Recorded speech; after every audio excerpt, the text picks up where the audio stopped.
Hello friends, my name is रॉथर जेलिस is my name और स्वागत है चैनल सेगमेंट में।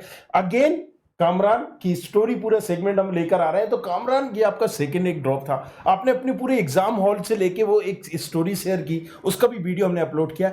लेकिन एग्जैक्टली क्योंकि आपने दोनों एग्जाम दिए, राइट, एक 23 का भी दिया है, 2022 का भी दिया है, तो मैं एक जानना चाहता हूं, एक पेपर का एनालिसिस बोलो या कि 2022 में और 2023 में जो नीट का एग्जाम था, क्या डिफरेंस आया, क्या सारी चीजें, वो मैं समझना चाहता हूं। देखिए, नीट के एग्ज़ाम में पिछले साल और इस साल में एक बड़ा डिफरेंस था। ये डिफरेंस था कि पिछले साल क्या हुआ था, बायो वाज लेंदी। बायो आप थोड़ा टफ और उसे लेंदी मान सकते हैं, और केमिस्ट्री वाज मीडियम।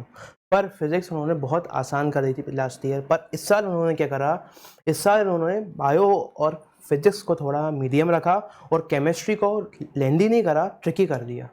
ये था difference between last year and this year. इस बार बायो सरल था as compare to last year. पिछली बार सरल फिजिक्स था और फिजिक्स केमिस्ट्री। क्या दोनों में से तुम्हें क्या लगता है कि एग्जैक्टली हमने क्या मिस्टेक किए हैं पिछली बार के एग्जाम में, या पिछली बार के एग्जाम में क्या था कि पिछले बार के एग्जाम लेंदी और स्टेटमेंट वाइज थे।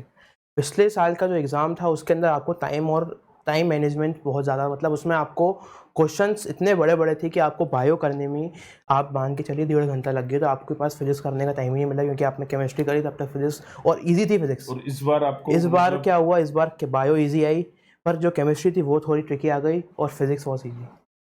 ये था इस साल का। तो टाइम मैनेजमेंट इस बार भी लगा, लेकिन वो केमिस्ट्री में लगा, राइट। सो ओवरऑल ये सारी चीजें आपने, और इसके अलावा और क्या प्रॉब्लम्स फेस किया आपने, मतलब 22 के पेपर में और 23 के अभी जो आपने पेपर देके आए परसों। 23 का जो पेपर था वाज लाइक मोर, मतलब बायो के अंदर उन्होंने कहते हैं मैच द कॉलम ज़्यादा रखे थे as compare to last year. इस बार उन्होंने मैच द कॉलम इतने ज़्यादा रखे थे कि हर 2 या 3 क्वेश्चन बाद एक मैच द कॉलम आ रहा था हर सब्जेक्ट के अंदर। और वही लास्ट ईयर उन्होंने मतलब आप लोगों के हिसाब से स्टूडेंट नजरिए थोड़ा उसमें टाइम नहीं, मैच द कॉलम में क्या होता है, आपको एक क्वेश्चन नहीं वो 4 क्वेश्चन हो जाते हैं। एक सवाल है वो 4 क्वेश्चन की दम रखता है, क्योंकि आपको एक साथ मैच करना पड़ता है 4 पोर्शन को। ये रहता है, तो टाइम लगता है उसमें, लगता है टाइम। वही आप पढ़ो और डायरेक्ट आंसर लगा दो, और एज कम्पेयर तो आपको 4 में से ढूंढना है, फिर दूसरा ढूंढना है, और उसमें से भी वो ट्रिकी है कि ये भी हो सकता है, हाँ, ये भी हो सकता है क्या, ये रहता है। उसमें थोड़ा सा टाइम लगता हो जाता है जी। क्या दोनों में गलतियां हुई थी या मिस्टेक हुई थी जो आपने दोनों टाइम में? फोन बज रहा है, बजता रहेगा इस तरीके से, ओके, उस पर फोकस करें। चलिए, हाँ। तो टाइम में ये रहता है कि टाइम मैनेजमेंट, और जो लास्ट ईयर था उसके अंदर बहुत लंबा पेपर था। लास्ट ईयर स्टेटमेंट था तो आपको पूरा पढ़ना पड़ रहा था, और असर्शन रीजन था, ये था। और इस साल उस टाइप का ज़्यादा असर्शन रीजन को स्टेटमेंट तो इस साल भी थी, पर as compare to last year थोड़ी कम थी। चलो, ये ठीक है, तुम्हारा पर्सनल है। अब मैं ये तो नहीं पूछूंगा कि कितने नंबर आएंगे, कितने नंबर आ रहे हैं, लेकिन एक ये चीज मैं जरूर जानना चाहता हूँ कि हमारी जो रैंक होती है, जाहिर सी बात है जब सरल होता है तो रैंक तो होता क्या है, कि जब पिछले साल क्या था कि पेपर की जो कट ऑफ था वो थोड़ा कम गया था, पर इस साल शायद से मेरा एक्सपेक्टेशन है कि हल्का सा कट ऑफ 5 नंबर या 10 नंबर बढ़ सकता है as compare to last year. इस बार ज़्यादा लोग भी बैठे हुए, एज लिमिट भी खत्म हो गई है, इसलिए भी एज लिमिट खत्म हो गई है नीट के अंदर से। अब कोई 50 साल का इंसान भी नीट पेपर दे सकता है, और कोई 20 साल का इंसान दे सकता है नीट का।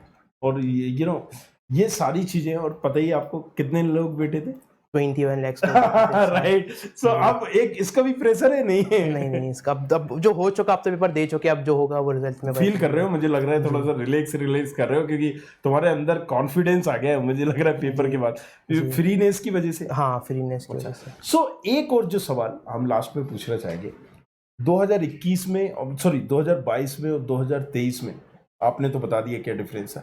21 की जब आप प्रिपरेशन कर रहे थे, एग्जाम नहीं दिया था आपने, अपने दोस्तों से, कल सीनियर से, इन तमाम लोगों से पूछा होगा, उसको एक स्टूडेंट पीछे वाले पेपर को ध्यान में रख के भी क्या तैयारी करता है, या उससे किसी तरह का हाँ, होता क्या है कि जो पेपर इस साल आया उसी टाइप के आपको कोचिंग वाले मॉक्स देना शुरू कर देते हैं।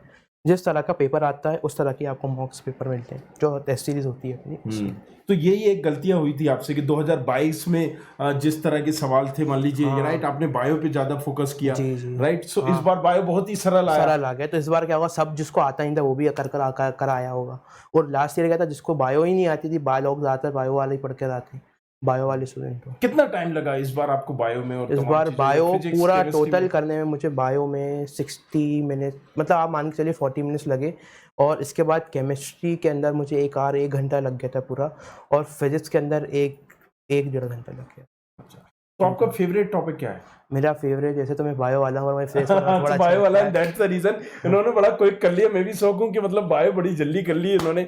तो चलो, कामरान की सारी जर्नी हम इसी तरीके से बताते रहेंगे। एक पेपर का एनालिसिस हमने देखा 2022 का, 2023 का क्या रहा है, बाकी सारी चीजें भी, इनकी काउंसलिंग से लेके सारी चीजें, इनकी जर्नी भी हम इसी चैनल पे बताएंगे। और हर काउंसलिंग भी, ऑल इंडिया हो या फिर स्टेट काउंसलिंग, वो भी हम आपको बताते रहेंगे। Thank you very much, thanks a lot, बने रहिए हमारे साथ, देखते रहिए। Thank you. I hope you like this video. For more such videos, keep watching our channel. And do not forget to like, share,